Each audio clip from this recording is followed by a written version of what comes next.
Article 370 రద్దయ్యాక Jammu Kashmir రాష్ట్ర హోదా కోల్పోయి యూనియన్ టెరిటరీ కేంద్రపాలిత ప్రాంతం అయ్యాక జరిగిన మొట్టమొదటి ఎన్నిక ఇటీవల జరిగిన పార్లమెంట్ ఎన్నికలు.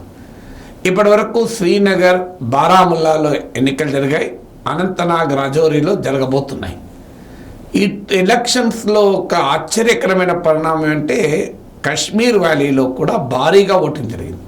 అంటే మనకందరికీ తెలుసు, కశ్మీర్ వ్యాలీలో తీవ్రవాదుల తుపాకీ పేలుళ్ళు, బాంబు పేలుళ్ళు వింటూ ఉంటాం. ప్రజలు బయటకు వచ్చి ఓటు వేయాలంటే భయపడే పరిస్థితి. ఎన్నికలు బహిష్కరించండి తీవ్రవాద సంస్థల పిలుపులు ఇచ్చేటువంటి పరిస్థితి గతంలో చూశాం. ఈసారి ఇందుకు భిన్నంగా ప్రజలు క్యూలో నిలబడి ఓటేశారు. ఓటు వేశాక తమ ఫింగర్ ఉన్న ఇంకును చూపెడుతూ ప్రదర్శించారు కూడా. దాంతోపాటు ఎన్నికల ప్రచారం కూడా భారీగా మన దేశం ఇతర ప్రాంతాల్లో ఎంత హడావుడి ఎన్నికలు ఉంటుందో అంత హడావుడి కూడా కనిపించింది. వీటన్నిటి క్యూములేటివ్ ఎఫెక్ట్ క్లియర్గా ఓటింగ్ పర్సెంటేజ్ మీద కనపడింది. శ్రీనగర్లో 38% ఎబోవ్ 38% కన్నా ఎక్కువ ఓటింగ్ జరిగింది. To be precise 38.49%. బారాముల్లాలో అయితే ఏకంగా 59% ఎబోవ్ జరిగింది. 59% మించి జరిగింది. 59.10. ఇప్పుడు జరగబోయేది మీకు అనంతనాగ్, రాజౌరీలో జరగాలి. ఇక్కడ కూడా భారీగా ఓటింగ్ జరిగే అవకాశం కనబడుతుంది. మెయిన్గా ఇటీవల ప్రభుత్వము పహారీ కమ్యూనిటీకి ఎస్టీ హోదా ఇచ్చారు. వాళ్ళను ఓటింగ్కు ఆకర్షించడానికి. దాన్ని మరో కమ్యూనిటీ అయిన గుజ్జర్, బక్రేవాల్ వారు బాగా వ్యతిరేకించారు. బట్ స్టిల్ పహారీ కమ్యూనిటీ భారీగా వచ్చి ఓటు వేస్తుంది అని కూడా అనుకుంటున్నారు. సో అనంతనగర్, రాజౌరీలో కూడా భారీ ఓటింగ్ జరగచ్చు. ఇందులో శ్రీనగర్, బారాముల్లాలో జరిగిన ఓటింగ్ పర్సెంటేజ్ మీకు నేను చెప్పాను. 38% ఎబోవ్, 59% పైగా. అందులో మరీ ముఖ్యంగా కొన్ని టెర్రరిస్ట్ ఎఫెక్టెడ్ ఏరియాస్ ఉన్నాయి. ఇప్పుడు ఉదాహరణకు మనం అందరం వినే పేర్లు ఇవన్నీ. సోపోర్ అనే ప్లేస్లో అయితే మీకు 44% పోలింగ్, బాగా టెర్రర్ ఎఫెక్టెడ్ ఏరియా.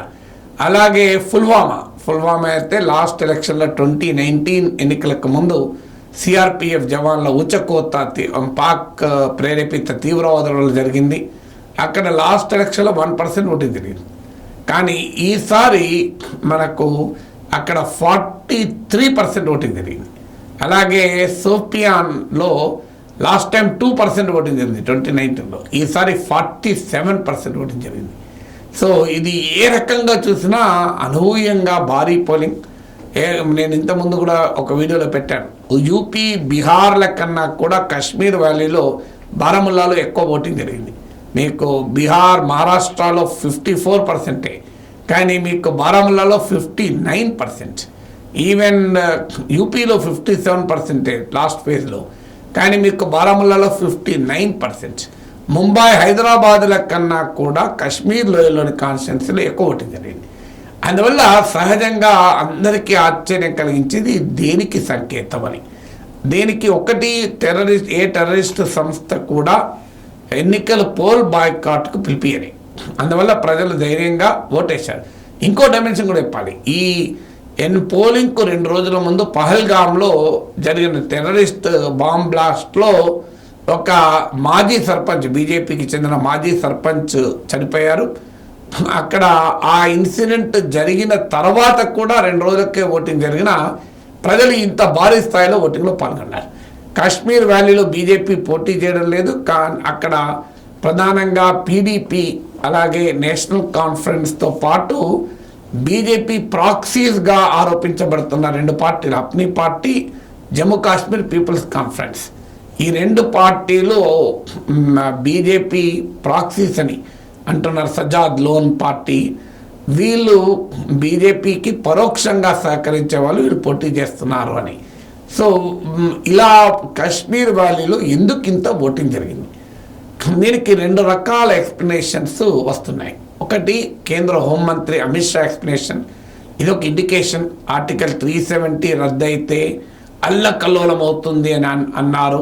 చూడండి ఎంత భారీగా ఓటింగ్ జరిగింది, తీవ్రవాదులు ఎక్కడ పోయారు, ప్రజలు ఆర్టికల్ 370కి ఇంత భారీ ఓటింగ్తో అప్రూవల్ ఇచ్చారు, భారీ ఓటింగ్తో ఆమోదము తెలిపారు.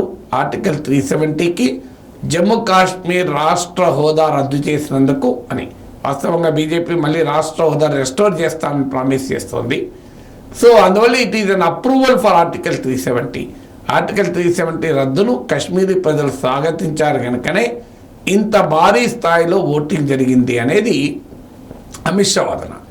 ఇందుకు కౌంటర్గా ఒమర్ అబ్దుల్లా వాదన, జమ్మూ కాశ్మీర్ మాజీ ముఖ్యమంత్రి, నేషనల్ కాన్ఫరెన్స్ నాయకుడు. ఆయన వాదన ఏంటంటే, ఒకవేళ ఆర్టికల్ 370 రద్దును స్వాగతించి ప్రజలు ఇంత భారీ స్థాయిలో ఓటు వేసి ఉంటే 1990కి ముందు కూడా మరి ఇదే స్థాయిలో ఓటింగ్ జరిగింది కదా, అప్పుడు ఆర్టికల్ 370 ఉండగానే జరిగింది కదా. అందువల్ల ఓటింగ్కు ఆర్టికల్ 370కి లింక్ చేయడం ఎలా కరెక్ట్ అనేది నేషనల్ కాన్ఫరెన్స్ వాదన.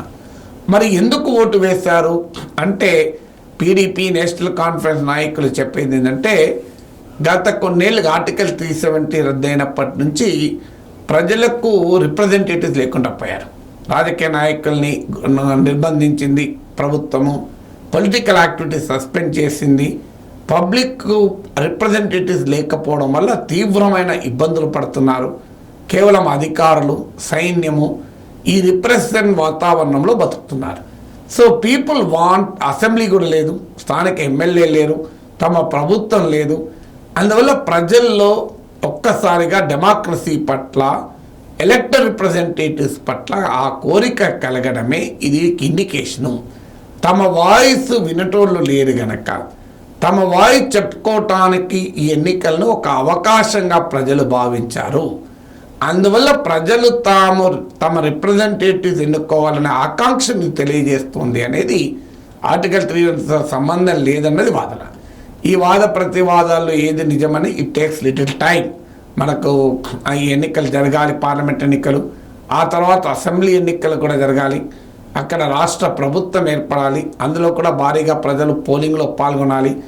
ఆ తర్వాత కూడా టెర్రర్ ఇన్సిడెంట్స్ లేకుండా, టెర్రర్ యాక్టివిటీస్ లేకుండా ఉంటే డెఫినెట్గా ఆర్టికల్ 370 రద్దు వల్ల జరిగిందని మనం ఆమోదించాల్సింది. ఎందుకంటే ఒపీనియన్లు ఏమున్నా ఫ్యాక్ట్స్గా చూడాలి. ఇప్పుడు భారీ పోలింగ్ జరిగింది అంటే కాలేదని ఎలా అనగలము. సో అందువల్ల ప్రజలు సైనికులను పెట్టి, సైన్యాన్ని పెట్టి ఓటింగ్ తీసుకురారు కదా. అందువల్ల కాశ్మీరీ ప్రజలకు కారణం ఏదైనా ఆర్టికల్ 370 రద్దు పట్ల ఆనందంతో ఓటు వేసిన, ఆర్టికల్ 370 వల్ల తమకు రిప్రజెంటేషన్ లేకుండా పోయింది, ఆర్టికల్ 370 రద్దు పట్ల తమ కోపాన్ని ప్రదర్శించడానికి ఓటు వేసినా ఎవరు ఏం చెప్పినా ఓటు వేయడం అయితే స్వాగతించాలి. డెమోక్రసీ పట్ల కాశ్మీరీ ప్రజలు విశ్వాసం చూపెట్టడం, భారత పార్లమెంటుకు కాశ్మీరీ ప్రజలు మా ప్రతినిధులు కావాలి అని కోరుకోవడం, ఇట్స్ ఎ గ్రేట్ విక్టరీ. అది మాత్రం డెఫినెట్గా ఇట్స్ ఇండియాస్ విక్టరీ, భారతదేశ ఘన విజయం. సో కంక్లూజన్లకు కొంతకాలం చూద్దాం ఏ రకంగా ఉంటుందని. ఈలోగా ఇంకో ఫ్యాక్టర్ కూడా ఉంది. పాకిస్తాన్ కూడా ఈరోజు ఉన్న రాజకీయ, ఆర్థిక, సామాజిక స్థితి కూడా తీవ్రవాదాన్ని రెచ్చగొట్టి గందరగోళం చేసే పరిస్థితులు లేదు. ఇప్పుడు కాశ్మీర్లో తీవ్రవాదం, లోకల్ టెర్రరిస్టులు తక్కువ, పాకిస్తాన్ బార్డర్ నుంచి పంపించే టెర్రరిస్టులు ఎక్కువ, వాళ్ళు సృష్టించే బీభత్సం ఎక్కువ. పాకిస్తాన్ ఇవాళ పొలిటికల్గా అన్సర్టనిటీ ఉంది. ఇమ్రాన్ ఖాన్ పార్టీకి చెందిన పాకిస్తాన్ టెహ్రీక్ ఇన్సాఫ్ చెందిన వారు ఇండిపెండెంట్గా పోటీ చేస్తే 100 సీట్లు గెలుచుకున్నారు. అయినా అధికారంలో మీకు పాకిస్తాన్ ముస్లిం లీగ్, పాకిస్తాన్ పీపుల్స్ పార్టీల కోయలిషన్ ఉంది. ఇమ్రాన్ ఖాన్ జైల్లో ఉన్నాడు. సో రాజకీయ వ్యవస్థ కంప్లీట్ గందరగోళంగా ఉంది. ఆర్మీ పట్ల వ్యతిరేకంగా ప్రజలు 100 సీట్లు ఇమ్రాన్ ఖాన్ మద్దతుదారులను గెలిపించారు. ఆర్మీ లోయెస్ట్ పబ్లిక్ ట్రస్ట్ ఇవాళ ఉన్న పరిస్థితి. ఎకనామిక్గా అప్పులు ఎప్పటికప్పుడు అప్పు తెచ్చుకుంటే తప్ప దిక్కులేని పరిస్థితి, బిచ్చమడుకునే పరిస్థితి మాకుంది అని చెప్పి ఇవాళ పాకిస్తాన్ రాజకీయ నాయకులే చెప్తున్నారు. పాక్ ప్రైమ్ మినిస్టర్ చెప్పాడు. బెలూచిస్తాన్, ఖైబర్ పఖ్తూన్ఖ్వా ఇలా పాకిస్తాన్, ఆఫ్ఘనిస్తాన్ సరిహద్దు ప్రాంతాల్లో గందరగోళం ఉంది. మీకు విమోచన ఉద్యమ లిబరేషన్ మూమెంట్స్ ఉన్నాయి. ఆఫ్ఘనిస్తాన్లోని తాలిబాన్ అధికారంలోకి వస్తే తమకు లాభం అనుకున్నారు పాకిస్తాన్. కానీ పాకిస్తాన్ టెహ్రీక్ తాలిబాన్ పాకిస్తాన్ వల్ల పాకిస్తాన్కు, ఆఫ్ఘనిస్తాన్కు రిలేషన్ చెడిపోయాయి. టెహ్రీక్ తాలిబాన్ చాలా చోట్ల స్వతంత్ర రాజ్యాలు నడుపుతున్నది. ఇంత గందరగోళంగా పాకిస్తాన్ చరిత్రలో ఎన్నడూ లేనంతటి social political and economic crisis Pakistan ఎదుర్కొంటోంది. అందువల్ల ఆఫ్ఘాన్ బార్డర్ పైన కేంద్రీకరించాల్సి వస్తోంది. పాకిస్తాన్కున్న ఈ క్రైసిస్ వల్ల జమ్మూ కాశ్మీర్ ఎన్నికల్లో పుల్లబెట్టే పరిస్థితిలో ఆ దేశం లేదు. అది కూడా ఒక కారణం అయి ఉండవచ్చు కాశ్మీర్లో ఎన్నికలు ఇంత ఫ్రీగా జరగటానికి.